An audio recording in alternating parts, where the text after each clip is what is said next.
What's up, guys? Navarro here, Penny Stock Club 13. Hope everybody's doing good. I'm gonna go over yesterday's, a little recap of yesterday's trade ideas, which were Danny's callouts. Then I'm gonna go over our current positions, and then finally what's gonna be on watch for tomorrow as the week goes by. So first off, I'm gonna start here. I'm gonna get to it. First off, MGI. Uh, Yesterday, I said that. The 180 was gonna be key if it broke over, and it did. It broke over it, and it held support around the 255, 254 level, and it closed right at 259, I believe. Oh, the thing is that the setup was there. The trade idea, if you would have followed it, the one that I said yesterday, that if it would hold support, and if it broke over the 180 SMA and held support at over the 250 level, that it was a buy. Now, that was the plan. And then all of a sudden, after hours, the news came in like an hour or two after market close that Western Union is gonna bid on it. So it hit highs in 450, about 50% move after market. And right now it's currently trading around the 340, 350 area, which is gonna be a gapper for tomorrow. It'll be on watch for tomorrow for an intraday setup. It's gonna be a gapper with news, so we're gonna be looking into a day trade. I know we normally go for swing trades, but swing trades can turn into day trades, so we'll keep an eye on it for that reason. Um, the other one we focused on was DBIB. Okay, on this one yesterday, I said that I thought it wasn't gonna move, that it was gonna have a little inside day. It still held the two support level, but it just the price action, it got knocked down all the way back down to 2. I would have rather seen it at around the 210, 205 level, hold there, close there.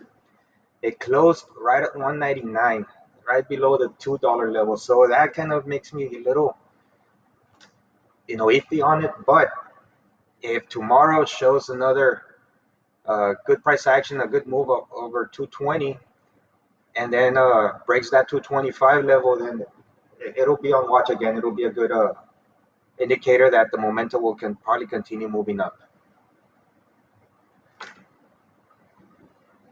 The other one was RTW. I had a position on this one, and it didn't quite make that move again.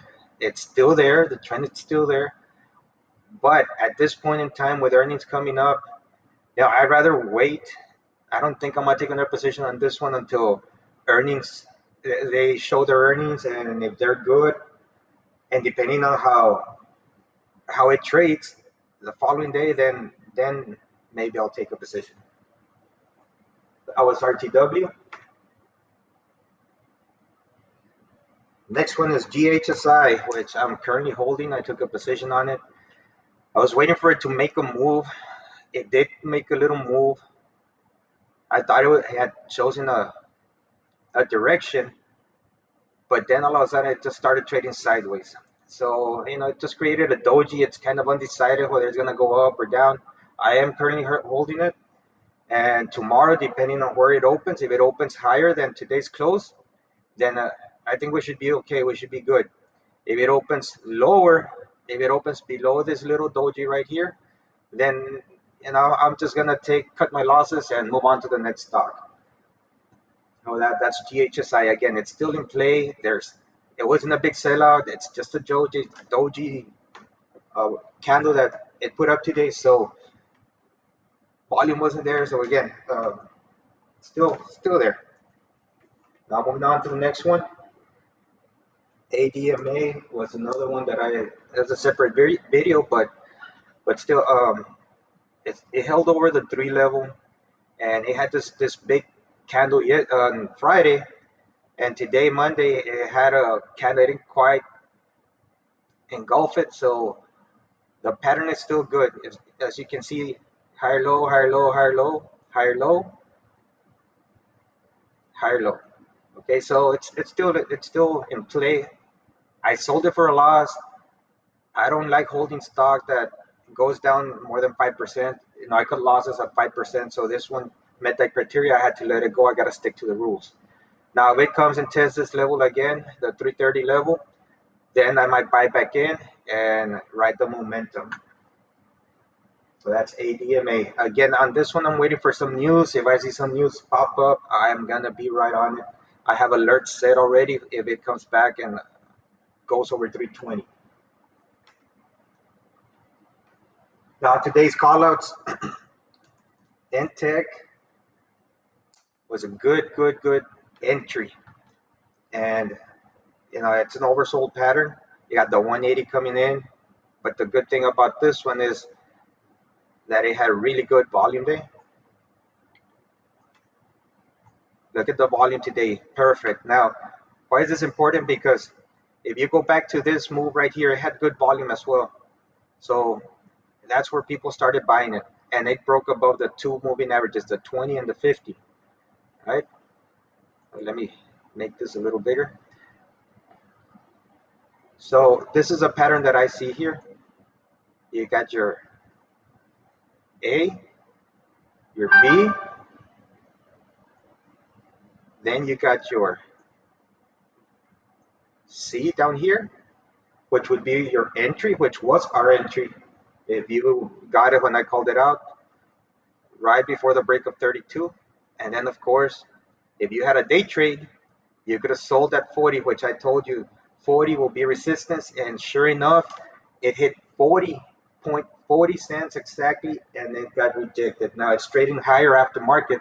So, you know, holding it as a swing trade, and I'm hoping that it's a gapper. And if it can get through this level here, I'll probably sell a half right before it, see if it can hit the 50 level with a few shares on it as it continues to go, if it continues to go. Okay, so I am currently holding this one from 32 with my entry, and I am up about 25%, which is awesome. So that's NTEC.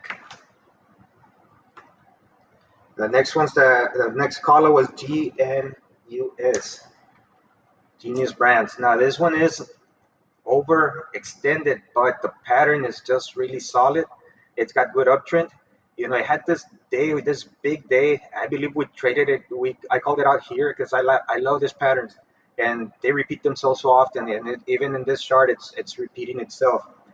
You got that push higher, then it gets knocked back down, and it does this little fish hook. Okay, so your entry would be somewhere here at the break of the next candle's high. Then it makes that big move again. Same thing again. Fish hook. Entry here right before it breaks this rejection uh, level at 190, and then continue a leg further. The same thing here, got rejected, and then it's coming back up. So now with all of this, what I'm thinking is that all the shorts that came in here, thinking, okay, topped out at 280, you know, they're starting to cover.